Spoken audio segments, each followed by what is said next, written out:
Perkembangan infrastruktur komunikasi informasi global. Infrastruktur komunikasi global merujuk kepada jaringan yang digunakan untuk berkomunikasi dan bertukar informasi dalam skala global. Perkembangan dimulai dari jaringan informal. Sebagai contoh adalah para penjelajah dan pedagang, yang mana mereka berperan sebagai penyebar ide atau informasi melalui rute perjalanan atau perdagangan yang mereka lalui. Contoh ide yang disebarkan adalah ajaran agama. Selanjutnya berkembanglah telegraf nirkabel, yang berarti kode Morse yang ditransmisikan melalui gelombang elektromagnetis. Sesuai dengan namanya, nirkabel artinya tidak menggunakan kabel. Dalam konteks ini adalah untuk menghubungkan antar perangkat. Alat sederhana ini mampu mempermudah dalam menyebarkan informasi. Selanjutnya berkembang teknologi telepon. Konsep pertama teknologi telepon dimiliki oleh Antonio, kemudian dikembangkan oleh Alexander Graham Bell hingga tercipta bentuk fisik pertama dari teknologi ini bernama liquid transmitter, sebuah alat berupa kawat yang dipertemukan dengan air yang bersifat konduktor dan asam sehingga menghasilkan tegangan yang dapat mengirimkan percakapan. Selanjutnya adalah radio. Tokoh pertama yang memperkenalkan penggunaan pemancar radio nirkabel adalah Guglielmo Marconi. Teknologi ini dapat dengan efektif digunakan sebagai alat komunikasi dan informasi global. Contohnya seperti manajemen opini publik dan propaganda. Saat itu Amerika Serikat, Inggris, dan Uni Soviet yang menguasai spektrum radio di dunia. Selanjutnya berkembanglah teknologi percetakan. Teknologi yang menjadi awal terbitnya koran-koran khususnya di Eropa. Diawali dari penemuan mesin cetak Johann Gutenberg, hingga akhirnya teknologi ini menyebar ke benua lainnya dan berbahasa non-Eropa. Koran yang dihasilkan dari teknologi ini bisa dijadikan sebagai alat komunikasi dan pertukaran informasi dalam skala global. Pemanfaatan Big Data dan Metaverse dalam komunikasi global. Jadi, pemanfaatan ini dapat memberikan dampak yang signifikan dalam berbagai aspek kehidupan, termasuk komunikasi, kolaborasi, dan interaksi antara individu dan kelompok di seluruh dunia. Kombinasi ini dapat memberikan peluang untuk meningkatkan pemahaman lintas budaya, memperluas jangkauan komunikasi, dan membangun kolaborasi global yang lebih kuat. Namun, perlu diingat bahwa penggunaan teknologi ini juga harus memperhatikan masalah privasi, keamanan, dan pengelolaan data yang tepat agar tercapai manfaat yang optimal. Yang pertama ada Big Data, di mana Big Data ini adalah salah satu teknologi terbaru yang mampu untuk mengumpulkan, menganalisis, dan memproses data dalam jumlah yang sangat besar dan kompleks. Big Data ini dapat membantu organisasi dan individu untuk memahami tren dan pola dalam data yang dihasilkan dari berbagai sumber, termasuk media sosial dan internet. Nah, pemanfaatan Big Data ini dapat dilakukan melalui berbagai cara. Yang pertama, analisis sentimen media sosial. Yang kedua, pelacakan tren dan pola. Yang ketiga, personalisasi komunikasi. Yang keempat, pengembangan produk dan layanan yang lebih baik. Yang kelima, meningkatkan efisiensi operasional. Nah, dalam kesimpulannya, Big Data ini memiliki potensi besar dalam meningkatkan komunikasi global dan dapat digunakan dalam berbagai cara yang berbeda. Dengan memanfaatkan teknologi Big Data dengan bijak, organisasi dapat meningkatkan efektivitas komunikasi mereka dan merespon perubahan dalam preferensi dan perilaku masyarakat global dengan lebih cepat dan efektif. Lalu yang kedua ada Metaverse. Nah, Metaverse ini adalah istilah yang digunakan untuk menggambarkan dunia virtual yang terhubung, di mana pengguna dapat berinteraksi dengan lingkungan virtual dan dengan orang lain melalui representasi digital. Pemanfaatan Metaverse dalam komunikasi global ini dapat membawa dampak besar dalam cara kita berkomunikasi dan berinteraksi dengan orang di seluruh dunia. Nah, berikut ini adalah beberapa contoh pemanfaatan Metaverse dalam komunikasi global. Yang pertama, konferensi dan pertemuan virtual. Yang kedua, pendidikan jarak jauh dan pelatihan. Yang ketiga, socializing dan jaringan. Yang keempat, pemasaran dan branding. Yang kelima, hiburan dan seni. Pemanfaatan Metaverse dalam komunikasi global menawarkan berbagai peluang untuk mengubah cara kita berinteraksi dan berkomunikasi di era digital.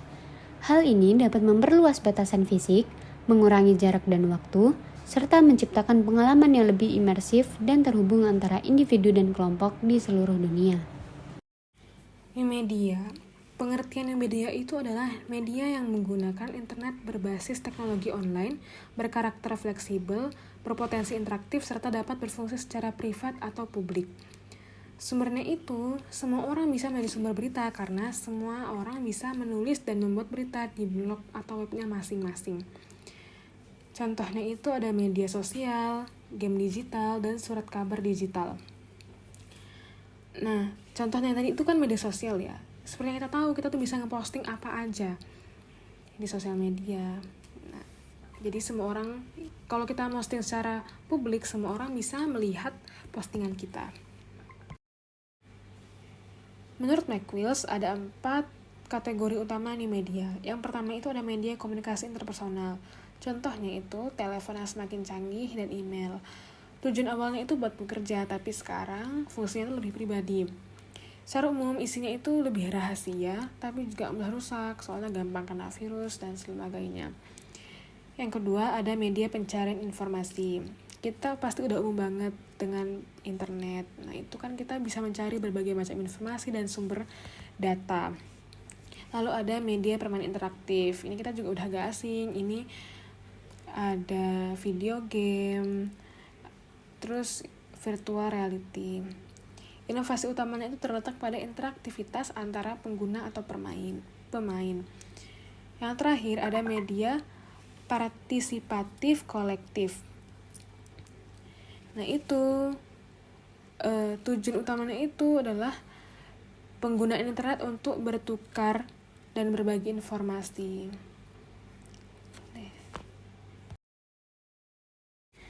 Sebelum adanya new media itu ada old media. Nah tentunya ada perbedaan di antara old media dan new media ini. Old media itu sumbernya itu hanya berasal dari wawancara. Sedangkan new media itu bisa dari banyak orang yang seperti kita tahu itu website, blog, dan segala macam. Terus yang kedua, old media itu waktu memprosesnya lebih lama, soalnya mereka harus ngeprint dulu, terus baru bisa disebarin. Sedangkan new media itu dengan sosmed dan internet, kita baru ngirim itu semua orang udah bisa dapat informasi tersebut. Kalau old media itu cenderung satu arah, penonton gak bisa berkomentar. Sedangkan new media itu konten itu memungkinkan pembaca atau penonton untuk berinteraksi. Biasanya kan kalau di sosial media itu ada kolom komentar. Lalu old media itu beritanya lebih kredibel, lebih terpercaya karena hanya sumber-sumber tertentu yang bisa mengeluarkan berita. Sedangkan new media itu orang awam juga bisa, jadi berita itu berkemungkinan untuk hoaxnya lebih besar daripada old media. Berita yang dimuat dari new media itu berasal dari banyak sumber, sehingga berpotensi untuk dimodifikasi. Akibat dari modifikasi tersebut ialah hoax. Nah, banyak banget kita mendengar berita hoax yang gak jelas sumbernya dari mana. Jika sumbernya itu tidak jelas, sebaiknya kita tidak mempercayai berita itu sepenuhnya. Lalu ada penipuan, banyak banget kasus penipuan melewati sosial media. Lalu ada bullying. Ini pasti udah gak asing banget. Banyak banget kita mendengar komentar-komentar jahat dari sosial media yang bisa kita lihat dari kolom komentarnya. Pemanfaatan new media dalam tatanan hubungan internasional baru. Dalam tatanan hubungan internasional baru, pemanfaatan new media telah memberikan dampak yang signifikan. Melalui media sosial dan platform digital lainnya, negara-negara dapat melakukan diplomasi publik dan diplomasi digital, mempromosikan kebijakan luar negeri, mempercepat dan mempermudah komunikasi antar negara dan masyarakat internasional. Selain itu, new media juga memfasilitasi akses informasi global sehingga memungkinkan individu dan kelompok untuk menjadi lebih terinformasi dan terlibat dalam isu-isu global. Namun, pemanfaatan new media juga dapat menimbulkan tantangan baru dalam hubungan internasional seperti masalah privasi dan keamanan data, penyebaran berita palsu atau hoax, serta risiko pengawasan dan pembatasan akses informasi. Penjelasan selanjutnya mengenai perkembangan infrastruktur teknologi informasi dari 1.0 sampai 5.0. Pada era 1.0 yaitu era mainframe umum dan komputer mini pada tahun 1959. Pengenalan dari IBM 1401 dan 7090 yang dilengkapi dengan mesin transistor pada 1959 menandai permulaan dari penggunaan komersial yang meluas dari komputer mainframe.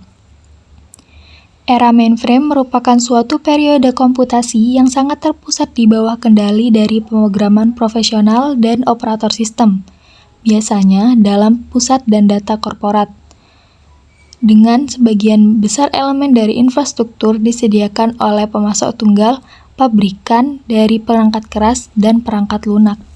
Pada era 2.0, era komputer pribadi pada tahun 1981, meskipun komputer pribadi yang sesungguhnya muncul pada 1970, mesin-mesin tersebut hanya didistribusikan secara terbatas di antara para penggemar komputer.